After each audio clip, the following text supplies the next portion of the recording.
This is James Lupton for Pro Boxing Fans, and I'm delighted to be joined on Zoom today with Mauricio Sulaiman. Once again, Mauricio, how are you? Hello, James. Very, very well. Thank you. It's a pleasure to be with you once again. Well, thank you for joining me. So as mentioned off camera there, we're going to be talking about a few fights. I want to go back a few weeks back. Dillian Whyte, Alexander Povetkin. Dillian Whyte avenged his loss. First of all, what did you make of that fight and his performance? Well, Dillian looked tremendous. He looked physically in great shape, mentally very focused and very determined, and it was just a great outing. I think he looks sensational, but also the way that he behaved after the fight, the sportsmanship that he showed was something that was humbling to all of us in boxing. And I was just very proud to see Dillian Whyte, and I'm very happy that he has recovered his WBC interim championship, and I'm very happy for him. Absolutely. There's been a lot of talk about he wants to go over to America. He wants to have the big breakout fight over there in the States. There's a lot of talk about Deontay Wilder being linked with his name. Is that a fight that you guys would potentially look to put on for the interim title? Well, I believe that a potential fight with Wilder would be tremendous.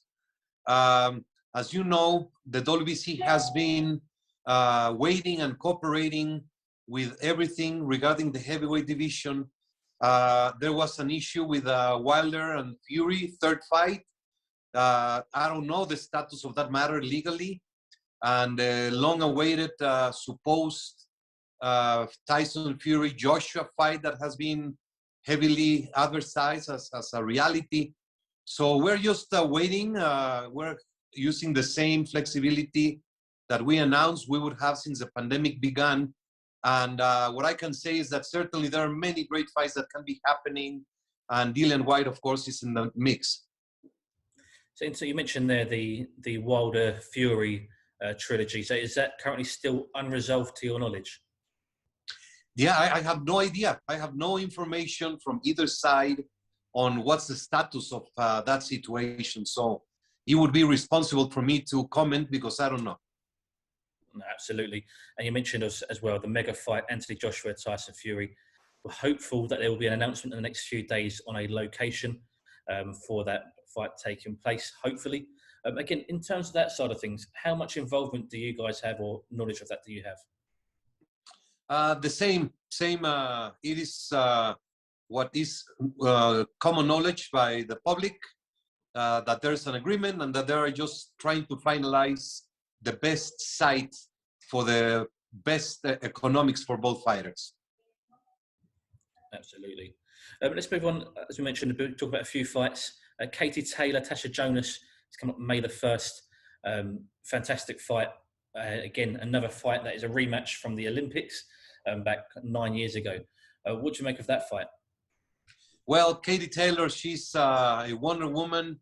I'm so proud of having her as the WBC champion. She's a great role model, a great leader for women in the sports world.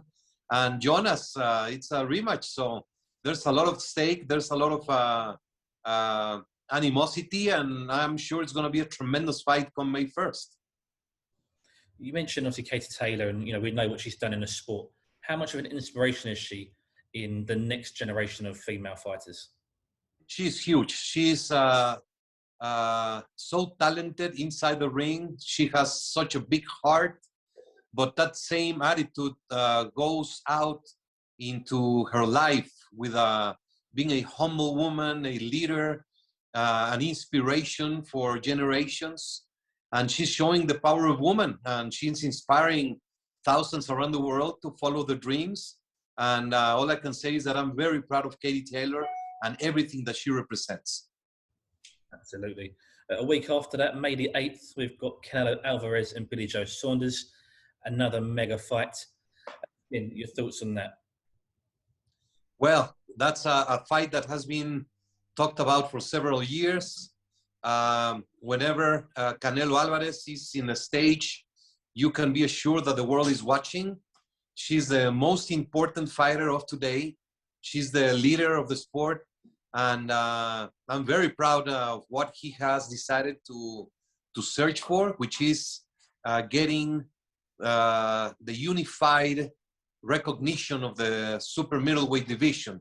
That's his aim, that's his dream, and there's 2 more stops to go, but before looking after Saunders, he has to be completely focused on that fight, because Billy Joe Saunders is a great fighter, undefeated, and it should be a great event, especially with expected sellout crowd, a capacity crowd, going back to the times that we have been expecting and dreaming to go back to live the way we enjoyed sports world in the past before this pandemic hit. So it has great elements, and I cannot wait to be there in Dallas for that event.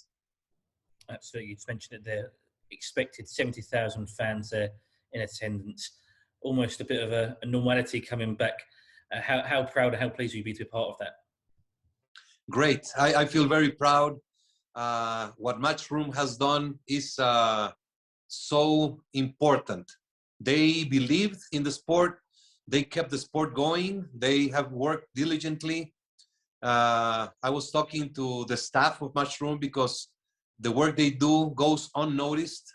They go and have to be traveling all around the world, have to be in bubbles, which is very demanding physically and mentally, have to administer every event, which by itself is very complicated.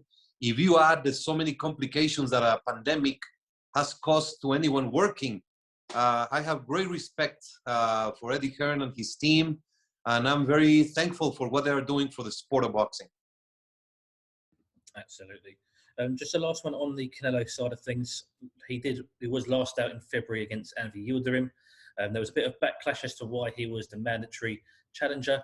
After that fight, you did say that you'll be looking into re-evaluating the mandatory process. Is there any update or developments on that at all?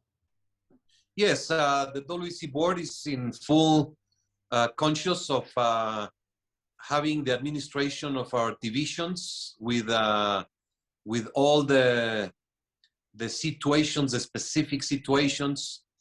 There are legalities that have to be very careful, because when you're a mandatory challenger, you have legal rights, and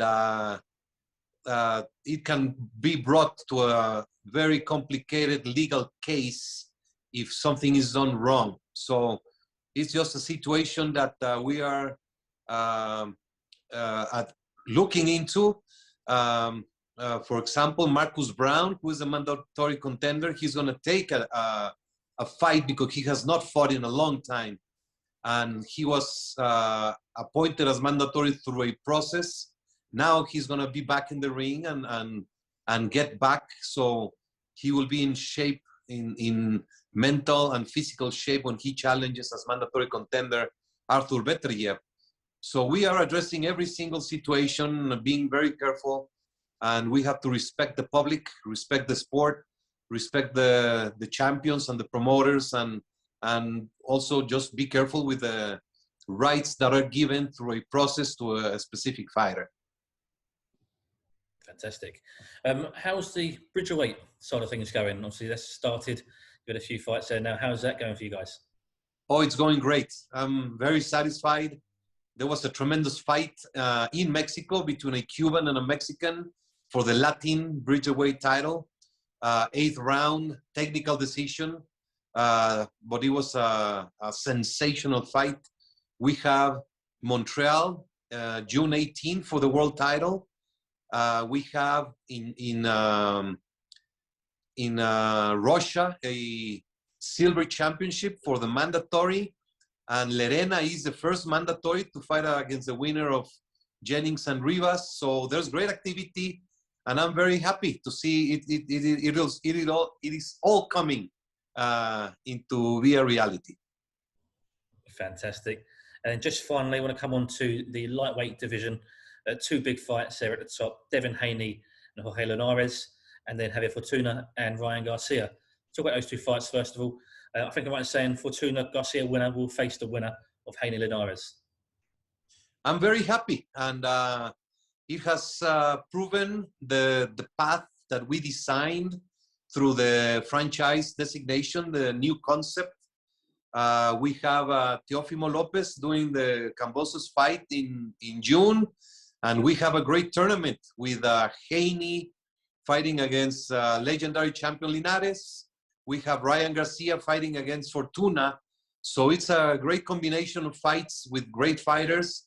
And the important thing is that it's going to lead to sensational matches in the future. So I'm very satisfied, same as in the flyweight division, with the franchise designation for Estrada. That leads for the third fight with Chocolatito Gonzalez. And it puts Rung Visay against Cuadras, and then both winners fighting each other.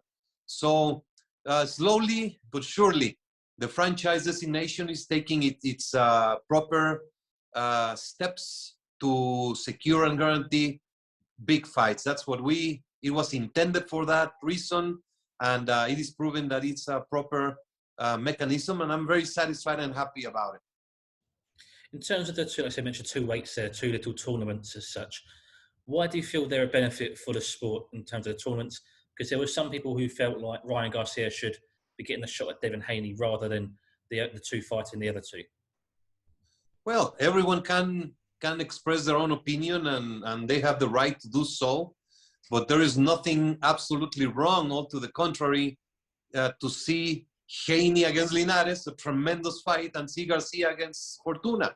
So, and then a guarantee of fighters fighting in the future. So, I mean, there's always complaints, there's always preferences, and I respect that. But the reality is what is happening, and I'm very satisfied with it. That's fantastic. Mauricio, that's everything I wanted to ask you today. Thank you for your time once again. Always a pleasure speaking to you.